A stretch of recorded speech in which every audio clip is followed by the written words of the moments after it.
71 সালে পাক হানাদার বাহিনীদের সাথে যুদ্ধ করছে কি বুড়া মানুষেরা? না, আমার দামাল ছেলেরা, যুবক ভাইয়েরা। বিশ্বনবী সাল্লাল্লাহু আলাইহি ওয়াসাল্লাম অলওয়েজ ফিট থাকতেন। আমরা শুনছিলাম উনি দেখতে কেমন ছিলেন? সিক্স প্যাক ছিলেন। কি ছিলেন? সিক্স প্যাক বুঝেন তো? এখানে 6টা প্যাক থাকে, মুরব্বীরা কয় না, বুঝি না।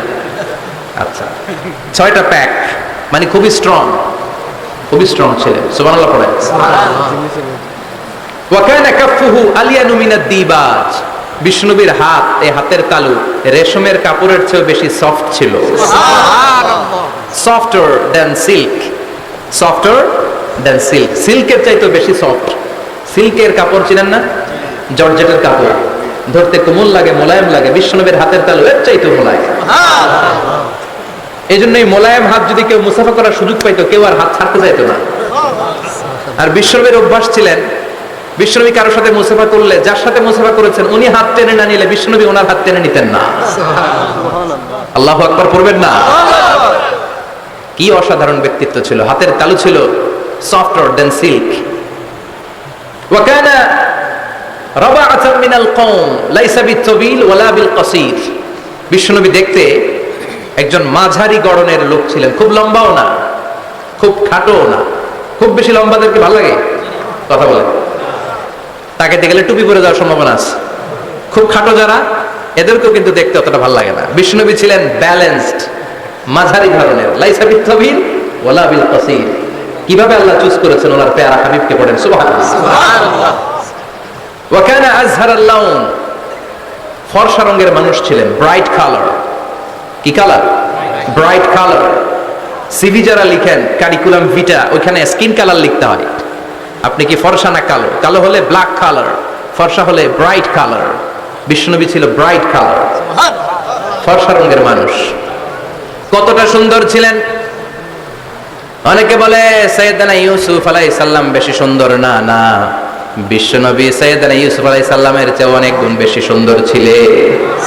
বিশ্বনবী বলতেন আনা মালিহুন ওয়া আখি ইউসুফ সাবিহুন। আমি বিশ্বনবী মালিহ। আলেম যারা আছেন উত্তর দেন আরবিতে। মিলহুন মানে কি? লবণ। তার মানে মালিহ মানে লাবণ্যময়। বিশ্বনবী লাবণ্যময় সুন্দর ছিলেন, আর ইউসুফ আলাইহিস সালাম সাদা সুন্দর ছিলেন। এদিকে লাবণ্যময়, এদিকে সাদা, কোনটা ভালো লাগবে? কথা কোন? তার মানে বিশ্বনবীর গায়ের স্কিন ছিল ব্রাইট কালার, ফর্সা রঙের মানুষ ছিলেন, মাঝারি সাইজের মানুষ ছিলেন, সিক্স প্যাকের মানুষ ছিলেন। ওয়াকুবিদা ওয়ালাইসা ফি রাসিহি ওয়া লিহিয়াতিহি 20 শাআরা বাইদা। ইন্তেকালের আগে দাড়ি আর চুল মিলে 20টা দাড়ি চুলের বেশি পাকে নাই। সুবহানাল্লাহ পড়বেন না? দাড়ি আর চুল মিলে মোট পাকছিল কয়টা? অনেকে বলে হুজুর স্বপ্নের ব্যাখ্যা দেন। কি স্বপ্ন দেখেছেন? তিনি বললেন আমি স্বপ্নে দেখেছি একজন লোক আল্লাহ রাসূলের কবর থেকে উঠে এসেছে। তাই নাকি? উনি জানতে চাচ্ছে যে এটা আল্লাহ রাসূল কিনা। আমি বললাম চেহারা কেমন দেখেছেন? বলে হুজুর আমি দেখলাম ধবধবে সাদা দাড়ি, ধবধবে সাদা চুল। তার মানে উনি কি আল্লাহ রাসূলকে দেখেছে? না, আল্লাহ রাসূলের ধবধবে সাদা চুল ছিল না, ধবধবে সাদা দাড়ি ছিল না। ইন্তেকালের আগে দাড়ি আর চুল মিলে পাকছিল কয়টা? কোম্পানিগঞ্জের ভাইরা মনে থাকবে? দাড়ি আর চুল মিলে পেকেছিল কয়টা? কেমন করে পাকবে? উনি তো জাইতুনের তেল মালিশ করতেন। সুবহানাল্লাহ। এজন্য আল্লাহ কসম করে বললেন ওয়াত্তিনি ওয়াজ-জাইতুনি ওয়া তুরি সিনিন ওয়া হাদাল বালাদিল আমিন। তিন ফলের কসম, জাইতুনের কসম। এই তিন জাইতুন যারা খাবে তাদের দাড়ি চুল সহজে পাকবে না। সুবহানাল্লাহ। জাইতুন চিনেন? Olive oil. জলপাই আছে না? আরব দেশের জলপাইকে বলে জাইতুন। তামবুতু বিদ্দিহিনি ওয়া সিবগিল লিল আকিলিন। এটার অনেক কাজ। এটা খাওয়া যায়, মালিশ করা যায়, আবার এই জাইতুনের ডাল ভেঙে মেসওয়াকও করা যায়। বলেন ঠিক কিনা? বিষ্ণুনবী বলতেন নি'মা সিওয়াকিয়া জাইতুন। জাইতুনের ডালের মেসওয়াক কতই না চমৎকার মেসওয়াক। ফাইন্নাহা সিওয়াকি ওয়া সিওয়াকুল আমবিয়া মিন ক্বাবলি। কেননা জাইতুনের ডাল আমার মেসওয়াক, আর আমার আগে যত নবী দুনিয়া এসেছে সব নবীরা জাইতুনের ডাল দিয়ে মেসওয়াক করেছে। সুবহানাল্লাহ। এই জাইতুনের তেল আপনারা বাজারে পাবেন। অলিভ অয়েল বলে জিজ্ঞেস করলে দিয়ে দিবে। কি অয়েল? Olive oil. এটা দাড়িতে মাখলে দাড়ি পাকে না, দেরিতে পাকে। চামড়ায় লাগালে ম্যাসেজ করলে চামড়ার ভাঁজগুলো পড়বে না, আপনার স্কিন সুন্দর থাকবে। বিশ্বনবী এটা মাখতেন। এজন্য দাড়ি আর চুল তেমন একটা পাকে নাই। আওয়াজ করে পড়তে হবে আল্লাহু আকবার, আল্লাহু আকবার। তুলুশ শাআর ইলা শাহমাতাইল উযুন। এবার শুনি বিশ্বনবীর চুল কেমন ছিল। বিশ্বনবীর চুল মাঝে মাঝে এই কানের লতি বরাবর আসতো, ইলা শাহমাতাইল উযুন, মানে বড় চুল রাখতেন, হেয়ার কাটটা ছিল লং হেয়ার কাট, মাঝে মাঝে কানের লতির মাঝামাঝি, আর কখনো কখনো কাঁধ বরাবর, ইলাল মানকিবাইন, তিন সিস্টেমে রাখতেন, কানের মাঝ, কানের লতি, কাঁধ বরাবর। ইয়াংরা মহা খুশি যে বড় চুল রাখার দলিল পাইছে। সুন্নতের নিয়ত রাখতে হবে, একটা ভদ্র কাটিং হইতে হবে। আর ইউনিভার্সিটি আর স্কুলের স্টুডেন্ট হলে ইউনিভার্সিটির ড্রেস কোড, হেয়ার কাট মেনে চলতে হবে, ঠিক কি না? আর সুন্নাতের নিয়তে যদি রাখতে চাও, একটা ভদ্রতা থাকতে হবে, একটা সৌন্দর্য থাকতে হবে। ইদানিং অনেক ছেলেরা খুব অদ্ভুত কাটিং দেয়, এই হেয়ার কাট গুলো নিষিদ্ধ। একটা হেয়ার কাট আছে কাজাহ, নাহা রাসূলুল্লাহ আনিল কাজাহ, বিশ্বনবী কাজাহ কাটিং দিতে নিষেধ করেছেন। কাজাহ মানে চুলের কিছু অংশ ট্রিম করে চামড়ার সাথে লাগানো, কিছু অংশ বড় বড়, এরকম আছে না নাই? এটারে আমি বলি ঘোড়া কাটিং। কি কাটিং? ঘোড়া কাটিং। ঘোড়ার মাথায় এরকম লম্বা চুল আছে না নাই? কেউ যদি এখানে থেকে থাকো, মাইন্ড করো না, নেক্সট ডে আর এই হেয়ার কাট নিবা না, ঠিক কি না? কাজে আছে তো। আমার যুবকরা পছন্দ করে বেশি, আমিও পছন্দ করি ওদেরকে খুব বেশি। ওরা আমার কথা বুঝে বেশি, আমি ওদের হৃদয়ের কথা বুঝি বেশি, এজন্য এগুলো ভালোবেসে বলি। যদি কেউ নিয়ে থাকো এই নিষিদ্ধ হেয়ার কাট, সামনে আর নিবা না, ইনশাআল্লাহ। বড় আর জোরে ইনশাআল্লাহ। ওয়া কানা ইফাররিকু বাইনা শা'রি, চুলের মাঝখানে বিষ্ণুনবী সিঁথি করতেন। আপনারা কাজী নজরুল ইসলামের ছবি দেখেছেন? দেখবেন যিনি মাঝখানে সিঁথি করতেন, বিষ্ণুনবী এভাবে মাঝখানে সিঁথি করে সিঁথির মাঝখানে আতর ঢেলে দিতেন। সুবহানাল্লাহ। কেন ঢেলে দিতেন? যেখানেই সেজদা দিতেন ওই জায়গায় আতরের ঘ্রাণে আমোদ হয়ে যেত। সুবহানাল্লাহ। আরিদুস সদর, বুকটা ছিল প্রশস্ত। ওয়া কানা বাইনা কাতিফাইহি খাতামুন নবুওয়া, আর পিঠের মধ্যে কাযিররিল হাজালা, কবুতরের ডিমের মতো একটা মাহরুন নবুওয়া ছিল। সুবহানাল্লাহ। উনি যে শেষ নবী, উনি যে প্রফেট, দ্য লাস্ট মেসেঞ্জার, এটা প্রমাণ আল্লাহ সিল মেরা দিয়েছে। বাম দিকের কাঁধে, ডান দিকে না, কোন দিকে? সাহাবারা যারা এটা দেখেছেন তারা বলেছেন যে আমরা দেখেছি এর মধ্যে কিছু চুলও ছিল, একটু লালচে ছিল, একটু উঁচু ছিল। একদিন বিশ্বনবী বললেন, বান্দার কোনো হক আল্লাহ কোনোদিন ছেড়ে দেয় না। আল্লাহর হক আল্লাহ মাফ করে, বান্দার হকের মাফ নাই। যদিও আমি নবী, আমার উপর যদি কোনো হক থাকে বলো, আমি দিয়ে দেব। কোন সাহাবী দাঁড়ায় না। এক সাহাবী দাঁড়িয়ে বললেন, নবী, যুদ্ধের ময়দানে চাবুক চালানোর সময়, লাঠি চালানোর সময় এক কাফেরকে মারতে যেয়ে আপনার লাঠির বাড়ি আমার পিঠের মধ্যে পড়েছে। আপনি যেহেতু এই কেসাসটা আদায় করতে চান, আপনার পিঠে আমি লাঠির বাড়ি মেরে এটারে শোধবোধ করে দিতে চাই। সাইয়েদনা ওমর ফারুক হাতের জামা এরকম পড়তে শুরু করছে, আয় এদিকে আয়, তোরে শোধবোধ করাই। বিশ্বনবী বললেন, ওমর রাখো, এটা বান্দার হক, মিটাতে দাও। বিশ্বনবী বললেন, আসো, তুমি এসে আমার পিঠে লাঠি দিয়ে চাবুক দিয়ে বাড়ি মারো। সাহাবী বলে, ও নবী, তখন দুর্ভিক্ষের সময়ের যুদ্ধ ছিল, আমাদের গায়ে জামা ছিল না। যখন আপনি আমার চাবুকটা পিঠের মধ্যে মেরেছেন, আমার পিঠে তখন জামা ছিল না। আপনি যদি যথা নিয়মে কেসাসটা আদায় করতে চান, আপনার জামাটা খুলেন, খালি পিঠের মধ্যে বাড়িটা মারিস। এবার ওমরে ফারুককে ধরে কে? এদিকে আয় করে দেখাইতেছে। বিশ্বনবী বললেন, ওমর থামো, মারতে দাও। বিশ্বনবী উনার জুব্বাটা উপরের দিকে উঠালেন, পিঠের মধ্যে বাড়ি দেওয়ার জন্য ওই সাহাবীকে ডাকলেন। ওই সাহাবী বিশ্বনবীকে পিছন দিক থেকে জড়িয়ে ধরে ওই মোহরে নবুয়তের মধ্যে চুমু দিয়ে ফেলেছে। সুবহানাল্লাহ। সাহাবী বললেন, নবী গো, এই নাটক করার জন্য আপনি আমারে মাফ করে দিয়েন। আপনি বিশ্বনবী, উদম গায়ে আপনারে দেখা যায় না, খালি গায়ে আপনারে দেখা যায় না। শুনেছি আপনার পিঠের মধ্যে মোহরে নবুয়ত আছে, অনেক দিনের সাধনা, জল্পনা কল্পনা, আপনার মোহরে নবুয়তে আমার ঠোঁটটা আমি লাগাবো। আপনার মোহরে নবুয়তের মধ্যে আমার ঠোঁটটা লাগে, আমার ঠোঁটটারে আমি জাহান্নাম থেকে পরিত্রাণ করাবো। এজন্য প্ল্যান প্রোগ্রাম করে এতক্ষণ আপনার জামাটা খুলতে বলেছি। আপনার উপরে আমার কোনো হক নাই। আমার আব্বা মা, আমার সম্পদ, আমার জীবন আপনার জন্য কুরবান গো নবী। বিশ্বনবীর পিঠে বাম দিকে খাতামুন নবুওয়া ছিল, মাহরে নবুওয়া। কোন বর্ণনা এসেছে উনি এই মাহরে নবুওয়া দিয়ে পিছন দিকে দেখতেন। বিশ্বনবী যখন নামাজ পড়তেন উনি বলতেন, ইস্তাকিমু ওয়া'তাদিলু ইয়ারহামুকুমুল্লাহ, কাতার সোজা করো, ফাঁকা জায়গা বন্ধ করে দাও, কারণ আমি সামনে যেমনি দেখি পেছনেও তেমনি দেখি। অনেকে বলেন বিশ্বনবী পেছনে দেখতেন এই মাহরে নবুয়তের জায়গাটা দিয়ে, এটা ছিল বিশ্বনবীর behind CC camera, behind close circuit camera. আল্লাহু আকবার। বিশ্বনবী ছাড়া কোন নবীর পিঠে এরকম মাহরে নবুয়া ছিল নাকি? কথা বলেন। এজন্য ওই নবীরে গালি দিলে সহ্য হয়? কথা বলেন, সহ্য হয়? আবিয়াদুল ইবতাইন, বগল ছিল শুভ্র সাদা,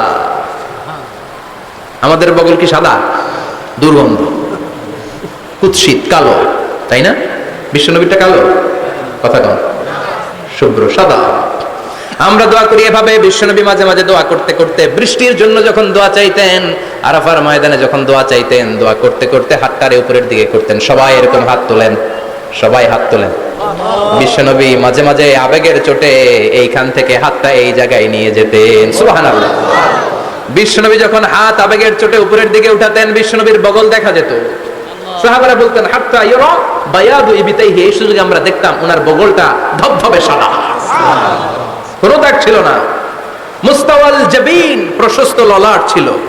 আসাম্মুল আনফ, খাড়া নাক ছিল। বিশ্বনবীর নাক কিন্তু বোচা ছিল না।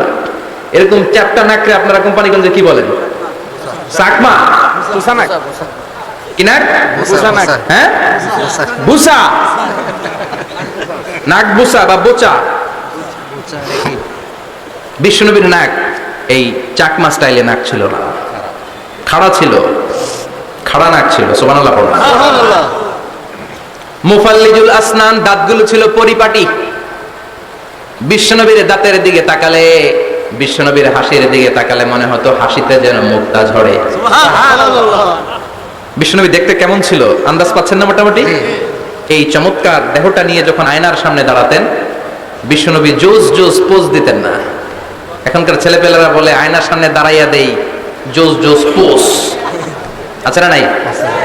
বিশ্বনবী জোস জোস পোজ দিতেন না।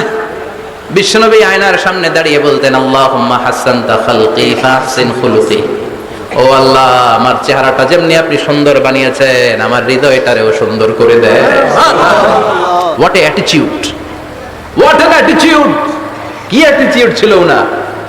আমরা আয়নার সামনে সেজে পড়ে দাঁড়াইলে চুলকে সাইজ করি, পাং করি, স্টাইল করে, ডিজাইন করি। বিশ্বনবী সুন্দর চেহারাটা নিয়ে যখন আয়নার সামনে দাঁড়াতেন বলতেন আল্লাহ আমার চেহারাটা যেমনি সাদা, হৃদয়টারও সাদা করে দেন। কিছু মানুষ আছে চেহারা সাদা, হৃদয় কালো, আছে না নাই? কিছু মানুষ আছে চেহারাটা কুচকুচে কালো, অন্তরটা সাদা, এমন মানুষও আছে না নাই? বিশ্বনবীর ভেতরও সাদা, বাহিরও সাদা। সুবহানাল্লাহ, সুবহানাল্লাহ। আর এই সুন্দর সাদা দেহ নিয়ে আয়নায় দাঁড়িয়ে পড়তেন আল্লাহ চেহারা যেমনি সুন্দর, চরিত্রটাও সুন্দর করে দেয়। এজন্য আয়নার সামনে দাঁড়িয়ে এই দোয়ার দরকার আছে না নাই? পড়তে রাজি আছেন? মনে থাকবে না মাহফিল শেষ ভুলে যাবেন? মনে থাকবে? আয়নার সামনে আপনি যখন দাঁড়াবেন, আপনার স্ত্রী যখন দাঁড়াবে, আপনার বাচ্চারা যখন দাঁড়াবে, বলে দিবেন বাবা আয়নার সামনে দাঁড়ানোর দোয়া পড়ো। কত অসাধারণ দোয়া! পড়েন আওয়াজ করে আমার সাথে, আল্লাহুম্মা হাসানতা খালকি ফাহসিন খুলুকি, আল্লাহুম্মা হাসানতা খালকি ফাহসিন খুলুকি। এর মানে আল্লাহ আমার চেহারাটা করেছো সুন্দর, আমার আচরণ, আমার চরিত্রটাও সুন্দর করে দাও। চিৎকার করে পড়েন আমিন। তাহলে বিশ্বনবীর ব্যাপারে তিনটা কথা আমরা শুনবো বলেছিলাম, প্রথমটা শুনে ফেলেছি। মানে উনি দেখতে কেমন ছিল, উনি দেখতে কেমন ছিল, এর মধ্যে আমাদের আমলের কিছু নাই, শুধু বর্ণনা করা আর শোনা আর বিশ্বনবীকে ভালোবাসা, ঠিক কিনা? কারণ ওনার না খারাপ, আমার তো খারাপ নাও হইতে পারে। উনি সুন্দর, আমি তো শ্যামলা হইতে পারি, কারণ এটা আল্লাহর দেয়া পরীক্ষা, ঠিক কিনা? দ্বিতীয় পয়েন্ট থেকে আমাদের আমল শুরু। দ্বিতীয় পয়েন্ট ছিল বিশ্বনবীর আচরণগত বৈশিষ্ট্য। আমার নবীর বিহেভিয়ার কেমন ছিল, কন্ডাক্ট সিস্টেম কেমন ছিল, ম্যানার কেমন ছিল, মানুষের সাথে কমিউনিকেশনটা কেমন ছিল, ব্যবহারিক জীবনটা কেমন ছিল, এগুলো আমল করার দরকার আছে না নাই? কষ্ট হচ্ছে? কষ্ট হচ্ছে? মনোযোগ আছে তো? মনোযোগ আছে না গেছে? আমরা এবার শুনবো বিশ্বনবীর আচরণ কেমন ছিল। বিশ্বনবী যখন রাস্তা দিয়ে হাঁটতেন, ইয়ামশি হাওনান, বিনয়ের সাথে হাঁটতেন। ইয়ামশি হাওনান, রহমানের বান্দারাও বিনয়ের সাথে রাস্তা দিয়ে হাঁটে, ঠিক কিনা? وعباد الرحمن الذين يمشون على الأرض هونا وإذا خاطبهم الجاهلون قالوا سلاما।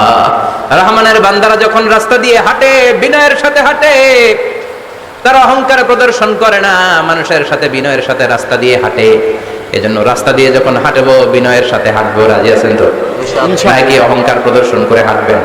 বিশেষ করে যুবকেরা, 3-4 জন যুবক একসাথে হলে রাস্তায় ওদের আর কারো হুঁশ জ্ঞান থাকে না, পুরো দুনিয়াটাই মনে হয় দুনিয়াটাই আমার, আছে না নাই? না, মুরব্বীকেও সম্মান করবা, মহিলাদেরকে সম্মান করবা, তোমার জায়গায় তুমি হাঁটবা, ভদ্রভাবে হাঁটবা। ভদ্রভাবে হাঁটার দরকার আছে না নাই? উনি মুরব্বী, একদিন উনিও তোমার মতো যুবক ছিল, ঠিক কিনা? এই যে আমার কালো দাড়ি আজীবন কালো থাকবে? কথা বলেন। ওনার সাদা দাড়ি ছোটবেলায় মনে হয় সাদা দাড়ি নিয়ে আসছিল না? হ্যাঁ, উনিও একদিন তাগড়া যুবক ছিল, উনিও কোম্পানিগঞ্জ বাজারে দাঁড়ালে লোকজন তাকিয়ে থাকতো, ঠিক কিনা? তার মানে রং ধরা যৌবন জং ধরে শেষ। যৌবন সব সময় থাকে না, সার্টেন একটা পিরিয়ডের জন্য আল্লাহ দিয়েছে। এজন্য যুবক ভাইরা তোমাদের রক্ত গরম, তোমাদেরকে বিনয়ী হতে হবে বেশি, ঠিক কিনা? রাজি আছো তো সবাই? বিশ্বনবী বিনয়ের সাথে হাঁটতেন। ওয়াকানা ইয়াতাবাসসাম, সবসময় মুচকি হাসতেন। কি করতেন? মুচকি হাসেন তো আপনারা? হাসেন না? মুচকি হাসবেন, কারণ মুচকি হাসতে পয়সা লাগে না। লাগে? মুচকি হাসি দেন তো একটা। এই যে সবার এখন মুচকি হাসি, পয়সা লাগছে? কথা কর। তাবাসসুমুকা ফি ওয়াজহি আখিকা সাদাকা, you smile to your brother, it's a charity. তুমি তোমার ভাইয়ের দিকে তাকিয়ে যে মুচকি হাসবে, এত সদকা দেওয়ার সওয়াব হয়ে যাবে। সুবহানাল্লাহ। বিশ্বনবী সব সময় মুচকি হাসতেন। হাসি তিন ধরনের, তাবাসসুম, দিহক, কাহকাহা। কাহকাহা মানে অট্ট হাসি, আলিফ লাইলার দত্তরা যেমন হাসি দেয় ওই হাসি। এটা নামাজের মধ্যে কেউ দিলে নামাজও